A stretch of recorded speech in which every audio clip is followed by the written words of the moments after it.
அனைவருக்கும் வணக்கம்.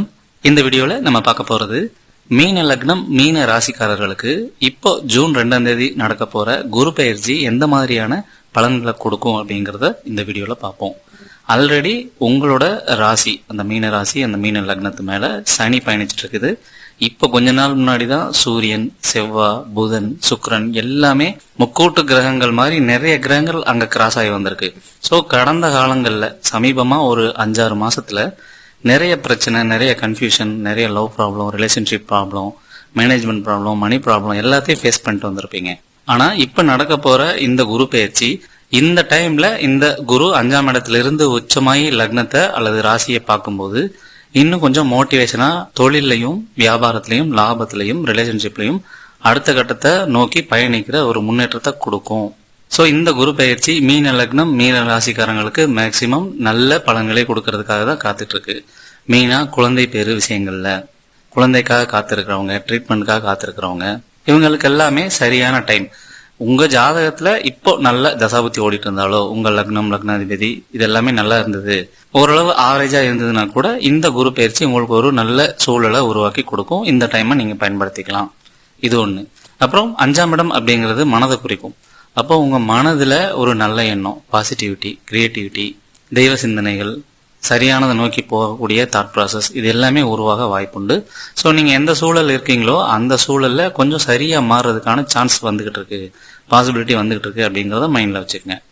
படிப்பா இருக்கட்டும், அடுத்த கட்ட முயற்சியா இருக்கட்டும், ஆராய்ச்சியா இருக்கட்டும், இறை பிரபஞ்சம் தேடுதல் இந்த மாதிரி 5ஆம் இடம் சார்ந்த இறை சார்ந்த விஷயங்களுக்கும் இது ரொம்ப சப்போர்ட் பண்ணும். பூர்வீகம் சார்ந்த பூர்வீகத்துல இருக்கிற பிரச்சனைகள் அல்லது பூர்வீகத்துக்கு போயிட்டு வரலாம், சொந்த ஊருக்கு போயிட்டு வரலாம், சொந்த ஊர்ல இருக்க ரிலேட்டிவ்ஸ் கூட ஒரு சுமூகமான சூழலை உருவாக்கலாம் அப்படின்னு நினைச்சாலும் அதுக்கும் இது சரியான டைம் தான். இப்போ பயிற்சியாக போற அந்த கடக ராசியில உங்க பிறந்த கால ஜாதகத்துல ஏதாவது நெகட்டிவ் கிரகங்கள் இருந்தா அப்ப மட்டும் நீங்க கவனமா இருந்துக்கணும். ஒரு ராகு இருக்குது, கேது இருக்குது, சனி இருக்குது, அல்லது சூரியன் இருக்கு, அல்லது பாதிக்கப்பட்ட கிரகங்கள், நீச்சமான கிரகம், வக்ரமான கிரகம் இந்த மாதிரி ஏதாவது இருக்குதுன்னா கூட அப்ப மட்டும் நீங்க கொஞ்சம் கேர்ஃபுல்லா இருந்துக்கிறது நல்லது. அதுமே நீங்க பயப்பட தேவையில்ல, மேனேஜ் பண்ற அளவு தான் இருக்கும். சோ இதெல்லாமே ஒரு பாசிட்டிவான சூழலை உருவாக்கக்கூடிய அமைப்பு. இந்த குரு பயிற்சியை நீங்க இறை நாட்டத்தோட, ஒரு இறை நம்பிக்கையோட, இறை வழிபாட்டோட, குரு வழிபாட்டோட நீங்க முயற்சி பண்ணும்போது, அதுவும் குறிப்பா 5ஆம் இடங்கிறது குலதெய்வத்தை குறிக்கும். குலதெய்வ கோயிலுக்கு போயிட்டு வாங்க.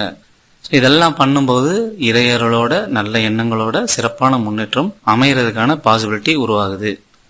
குரு மீன லக்னம் ராசிக்கு 5ஆம் இடத்துல உட்காந்து 9ஆம் இடத்தையும் பார்ப்பாரு, 11ஆம் இடத்தையும் பார்ப்பாரு, லக்னத்தையும் பார்ப்பாரு. சோ 9ம் நல்ல ஸ்தானம் தான், 11ம் நல்ல ஸ்தானம் தான், லக்னம் ராசியும் நல்ல ஸ்தானம் தான். சோ ஓவராலா இந்த மீன ராசிக்கு குரு பயிற்சி சிறப்பான ஒரு அமைப்பையே கொடுக்கும். என்ன நீங்க கவனத்துல வச்சுக்கணும்னா ஆல்ரெடி சனி அங்க இருக்கு. அப்போ கொஞ்சம் குழப்பமும் கொஞ்சம் மன இறுக்கமும் கன்ஃபியூஷனும் வீம்பு பண்ற பிடிவாதம் பண்ற குணமும் உங்களுக்குள்ள இருக்கும். அந்த நெகட்டிவான குணங்களுக்கு ஆட்படாதீங்க அப்படிங்கறத மட்டும் ஞாபகத்துல வச்சுக்கங்க. சனி, செவ்வாய், ராகு இதெல்லாம் என்ன பண்ணும்னா நம்மள அறியாமலே நெகட்டிவ் குணங்களுக்கு ஆட்படுறதுக்கான சூழலை உருவாக்கும். யாராவது ஏதாவது சொல்லிட்டா கோச்சுப்போம், யாராவது ஏதாவது திட்டா அவங்களுக்கு எதிர்த்து சண்டை போடுவோம். அந்த மாதிரி சூழலுக்கு ஆட்படுற தன்மை தான் பாவகிரகங்கள் முதல்ல செய்யும். அப்போ சூழலுக்கு ஆட்படாம ஒரு கூலா, ஒரு ஜென்டுலா, மெச்சூர்டா நீங்க லைஃப் அணுக ஆரம்பிச்சீங்கன்னா அந்த நெகட்டிவிட்டிஸ் குறைஞ்சு குருவோட பார்வையோட பாசிட்டிவிட்டி அதிகமாகி அதுக்கான பலன்கள் நடக்க ஆரம்பிக்கும். சோ இப்படிதான் குரு பயிற்சி அணுகணும். மொத்த ஜாதகத்தையுமே இப்படிதான் அணுகணும். ஜாதகம் அப்படிங்கிறது முழுக்க முழுக்க 100% நடக்கிறத சொல்றது கிடையாது. அது நிகழ்காலத்துல நம்ம கொடுக்குற முயற்சி, நம்மளோட தாட் ப்ராசஸ், நம்மளோட ஃப்ரீடம், நம்மளோட மெச்சூரிட்டி, நம்மளோட அனுபவம், நம்ம கத்துக்கிற விஷயங்கள் எல்லாத்தையும் பொறுத்து அது சேஞ்ச் ஆகும், அல்ட்ரேஷன் ஆகும். அப்போ நீங்க சரியான விதத்துல அணுகும் போது, ஹேண்டில் பண்ணும் போது, புரிஞ்சுக்கும் போது அதுக்கான மாற்றங்களும் நடந்து நல்ல விஷயங்கள் நடக்கிறதுக்கான முழு வாய்ப்பும் நம்ம ஹாரோஸ்கோப்ல இருக்கு.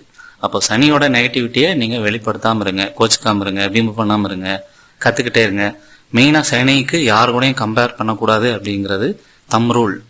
சனி பாசிட்டிவா ஆக்டிவேட் ஆகணும்னா கம்பேரிசன் நோ, சமூகத்துக்காக ப்ரூவ் பண்றது நோ. இதை நல்லா ஞாபகத்தில் வச்சுக்கிட்டீங்கன்னா சனி வளர்த்திருந்தா, சனி தசை நடந்தா அல்லது சனி இன்ஃபுளுன்ஸ்டு ஜாதகர்கள் நல்ல வாழ்க்கை வாழலாம். ஸோ இப்படி சரியா ஜாதகத்தை புரிஞ்சு அணுகும்போது சிறப்பான வாழ்க்கையை அமைகிறதுக்கு தான் வாய்ப்பதிகம். இந்த குரு பயிற்சியும் அதே மாதிரி நீங்க அணுகி நல்ல வாழ்க்கையை அமைச்சுக்க முடியும். இந்த சேனல் எதுக்குன்னா துலாம், மகரம், மீனம் இந்த 3 ராசி மற்றும் லக்னக்காரர்களின் வாழ்க்கையை உயர்த்துறதுக்காக. நமக்கு ஆல்ரெடி 2 சேனல் இருக்கு, அதுல நமக்கு நிறைய அனுபவம் இருக்கு, அது வேற விஷயம். ஆனா பர்டிகுலரா ஒரு குறிப்பிட்ட விஷயத்த ஆழமா இறங்கி செயல்படும் போது நிறைய செயல்பாடுகள் வரும், உணர்தலை வெளிப்படுத்த முடியும், சேஞ்சஸ் கொண்டு வர முடியும். அப்படிங்கறதுனாலதான் பர்டிகுலரா இந்த 3 ராசி லக்னங்களை நம்ம எடுத்து எக்ஸ்பிளைன் பண்ணிட்டு இருக்கோம். ஸோ இந்த சேனலை நீங்க துலாம், மகரம், மீன ராசி லக்னக்காரங்களுக்கு ஃபார்வர்ட் பண்ணுங்க, சப்ஸ்கிரைப் பண்ண சொல்லுங்க. இதுல போடுற வீடியோக்களை தொடர்ந்து வாட்ச் பண்ணிட்டே இருங்க, தொடர்ந்து அதுக்கான கைடன்ஸ் வந்துகிட்டே இருக்கும். அடுத்த வீடியோல சந்திக்கலாம். இந்த வீடியோவை பத்தின கமெண்ட்ஸை கமெண்ட் பாக்ஸ்ல போடுங்க. உங்களுக்கு உங்க ஜாதகத்தை பத்தின டீட்டெயிலான அனாலிசிஸ் கைடன்ஸ் வேணும் அப்படின்னா நம்மளை தொடர்பு கொள்ளுங்க. ஜெனரல் கைடன்ஸ் வேணும் அப்படின்னாலும் நம்மளை தொடர்பு கொள்ளலாம். நன்றி.